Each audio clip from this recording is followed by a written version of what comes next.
Good morning. This morning I'm going to cover the answer for question 5 of COS1511 2016 semester 1 assignment 2. I'm going to read the question and then I'll explain how I came to my solution that appears on the right hand side. The question starts out by saying write a program that calculates the average of a group of test scores where the lowest score in the group is dropped. For example, if the user enters the values 65, 43, 78, 67 and 64, the output will be, after dropping the lowest test score, the test average is 68.50. The average is calculated by dropping the lowest score, which is 43, and dividing the sum of the remaining four values, 65, 78, 67 and 64, which is 274, by 4. It should use the following functions. An int function gets score with no parameters to ask the user for a single test score, validate it and return the score. The function should be called by the main function once for each of the 5 scores to be entered. Do not accept scores lower than 0 or higher than 100. An int function find lowest, that is passed by the 5 test scores, and then finds the return and returns the lowest of the 5 scores passed to it. It is called by function calcAverage to determine which of the 5 scores to drop. A float function calcAverage that is passed by the 5 test scores and then calculates the returns and returns the average of the 4 highest scores. A void function display output that is past the average score. It then displays the average of the test scores, display 2 digits after the decimal point. And so what I've done here is I'm showing you my solution, and as you can see, the first request over here is to create a function of data type int which is named getScore. So this is where my function is of data type int, and the function name is getScore, and it says with no parameters. So as you can see, there's no parameters that are being passed, so therefore there's no parameters in here. I've initialized a score variable of data type int, and that will hold the score of whatever the person enters. So my next line over here, line 8, shows that it's outputting please enter a score between 0 and 100, and then the user inputs a score and the score variable holds that value that they enter. The score then goes and tests whether the score is between the 0 and the 100 as was requested here. Do not accept test scores lower than 0 or higher than 100. So if it is within the 0 to 100 range, it will return the score, else it will return cout. It will show a cout command saying no valid score was entered. Okay. The next request was a function called find lowest of type int function, and that's what this is here. It's a function data type of int, and the name is find lowest. Inside here it's going to pass the 5 test scores, so I know that the scores are all of integer data types, so that's why I've declared 5 parameters. Each parameter I've just named S1, S2, S3, S4, S5, but they're all of one data type, which is integer. Okay, and it will accept all 5, then it will perform the calculations. Inside here I've declared a int variable called lowest score, and I've assigned it the value of the first parameter S1 that is passed through.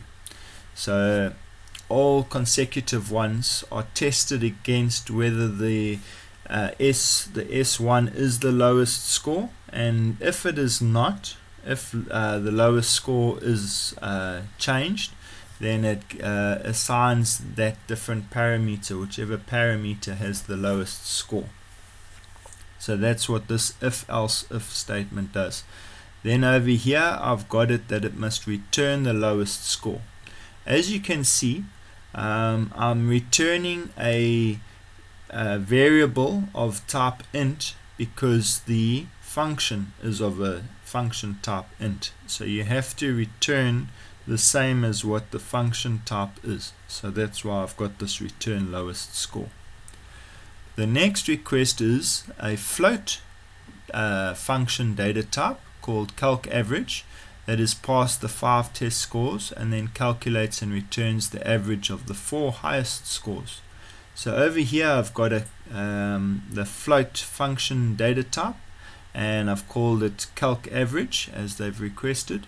And then, as we know, all the scores are of data type integer, so I've passed parameters of data type integers, and so it'll accept 5 scores. Okay, so here I've requested a new variable of type lowest of data type integer, and I've initialized it to 0. Okay, then I've also created a new float data type called myCalc, which is the same as the float calc_average.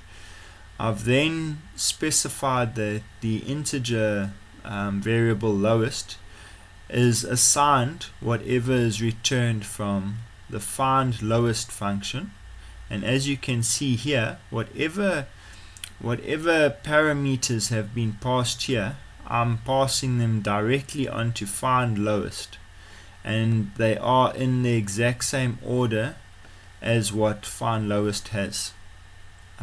So the returning value, this lowest score, will become the value assigned to lowest. Okay, then I'm performing a calculation, which is my float calculation, and I'm adding all 5 scores together, and I'm minusing the result of this lowest value. That is how, and then I'm returning the myCalc float function. So whichever function is calling this calc_average, they will get a return of this myCalc result. Okay, then the next requirement is a void function named display output that is past the average score. So as we know, the calc_average is a float, so your past parameter is going to be a float data type as well. Okay, and this function is of a void data type function, so it's not going to return anything. Okay, it will accept something, but it's not going to return anything. They also mentioned that you need to display 2 digits after the decimal point. This is then specified through the setF function of the built-in cout function of C++, and you use the setF combined with the IOS, which is input output system, and you say fixed, and I'm setting the precision to 2 decimal places, so that's why there's a 2 in the set precision. Okay, then you'll see here I've got obviously displaying my results according to the UNISA requirements. This average score divided by 4 shouldn't be put in on the actual output. They prefer you to assign a float variable and perform this calculation on that float variable and then pass that float variable here. So to make it politically correct, it would easily be assign a float variable, and I'll say my result, and then we would just move this divided by 4 part over here, and don't forget the end semicolon. Okay, and then instead of having the calculation being performed, we would put it in as my result there. So whatever my result displays would be displayed over here. Now in my main I've got 5 integer variables that will hold the score, okay, and then 1 float variable that will hold the average, okay.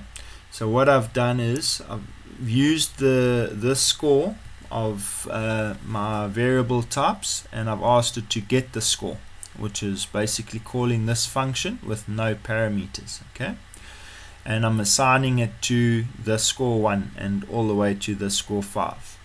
The next thing I'm doing is I'm using the float of my average to call on the calc average, and I'm passing it all the values that are passed to these scores here. So that's why these are all here. These match basically. And then on the display output I'm passing my average, which is what I will get returned from this my calc here. I'm passing it over because there's only 1 parameter required. I am passing only 1 parameter, and so my output would display exactly what they've got here if I executed it and run it exactly how with their numbers that they've got. So here's my screen. If I go and enter the 65 and 65 and 43 and 78 and 67 and 64, you can see there it says after dropping the lowest test score, the test average is 68.5. okay, so yeah, don't know why I got the of is, but let's take that of out and we'll correct that. Okay, so that is the end of the presentation. I hope this gives some insight into the functions. I will try and get a different function explanation so that we can get a much clearer understanding of how different function types and the order that functions need to be passed in. But at least this gives an example of a 1 parameter function, a 5 parameter function, and a 0 parameter function. Thank you for watching. Goodbye.